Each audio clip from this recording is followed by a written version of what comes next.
আপনি আমাকে দেখতে গিয়েছিলেন, আপনার ফ্যামিলি হয়তো আমাকে পছন্দ করেছে আর এখন বিয়ের কথাও আগাতে পারে, কিন্তু দেখবেন বিয়েটা হবে না।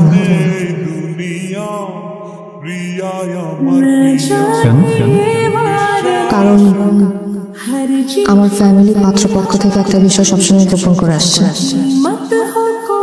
পরামর্শ তারা সেটা জেনে যায়, প্রত্যেকবারই একই ইস্যুতে বিয়ে ভেঙে যায়।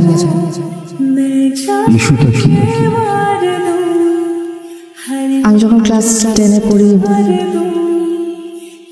আমার একবার বিয়ে হয়েছিল। পাত্রপক্ষ আমাকে দেখতে এসে কাবিন করে রেখে যায়।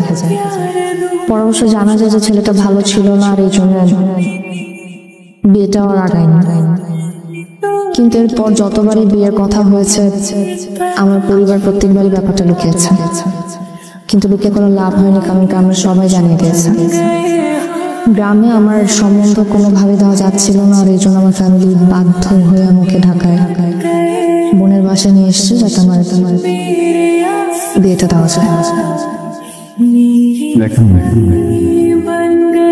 একটা মানুষের বিয়ে হয়েছে, এটা তো একটা ঘটনা।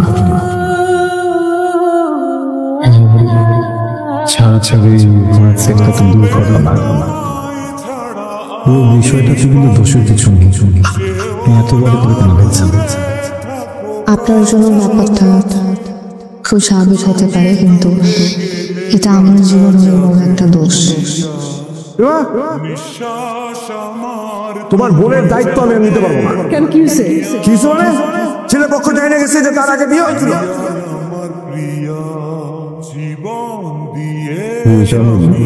কেন করলেন আপনি এরকম? আমি তো বিশ্বাস করে আপনাকে সবকিছু বলছিলাম, তাই না? আপনি বিশ্বাসটা ভেঙে দিলেন আমার। আপনার জন্য আমি আমার জীবনের সবচেয়ে বড় একটা ঝামেলায় পড়ছি। আমার দুলাভাই আমার সাথে চালটা ব্যবহার করছে। আমার বোন আমার গায়ে হাত তুলতে পর্যন্ত বাকি রাখে নাই। আপনি একটু ঠান্ডা হন। কি হচ্ছে আমাকে বলেন। কি হয়েছে আপনি বুঝতেছেন না? আমার বোনের কাছে, দুলাভাইয়ের কাছে, ভাগ্নের কাছে, আদরের ভাগ্নের কাছে আপনি আমাদের চিটার বাটপার বানাইছেন, ইনফরমেশন গ্যাপ করছেন। কি ইনফরমেশন গ্যাপ? আরে কি ইনফরমেশন গ্যাপ করছেন মানে আপনার শালীর যে বিবাহ একবার বিয়ে হয়, এটা কইছেন আপনি আমারে? আপনি বলছেন? এটা কি আপনার বলা উচিত ছিল নাকি উচিত ছিল না? আপনি বলেন। আমার সম্মান কি আছে? আপনি কথা বলতেছেন, আপনার লজ্জা থাকলে তো আপনি কথা কইতেন না। আপনাদের ফ্যামিলি খারাপ, আপনাদের মেয়ে খারাপ, এই কাজগুলো কখনো করবেন না, ঠিক আছে? এটা খুব খারাপ করছেন আপনি। প্রত্যেকটা মানুষের এটা মান সম্মান আছে। আপনার জন্য আমি বাসা থেকে পর্যন্ত বের হইতে বাধ্য হয়েছি।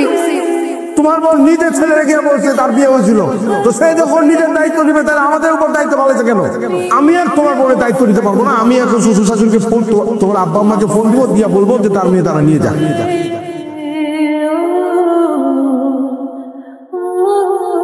কি বলছস না? সত্য করে বল, তুই বলছস? তুই কিন্তু আমার সংসারে আগুন লাগাইতেছস।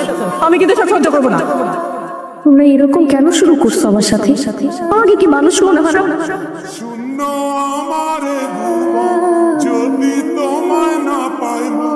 মাইরা ফেলো, আমার মাইরা ফেলো, তারপর আমি মুক্তি পাই, আমি শান্তি পাবো। আমার মাইরা ফেলো প্লিজ। আমার ছাড়বো না তোমার পিছু, যতই দূরে যাও প্রিয়া, তুমি নাও প্রিয়া। আমার বিয়ের ব্যাপারটা আপনার ফ্যামিলি জানতো, আমার কোনো সমস্যা ছিল না, কিন্তু আপনার তো বলার কথা ছিল না। আমি আপনাকে বিশ্বাস করছিলাম, আপনি ভেঙে দিচ্ছেন। নিঃশ্বাস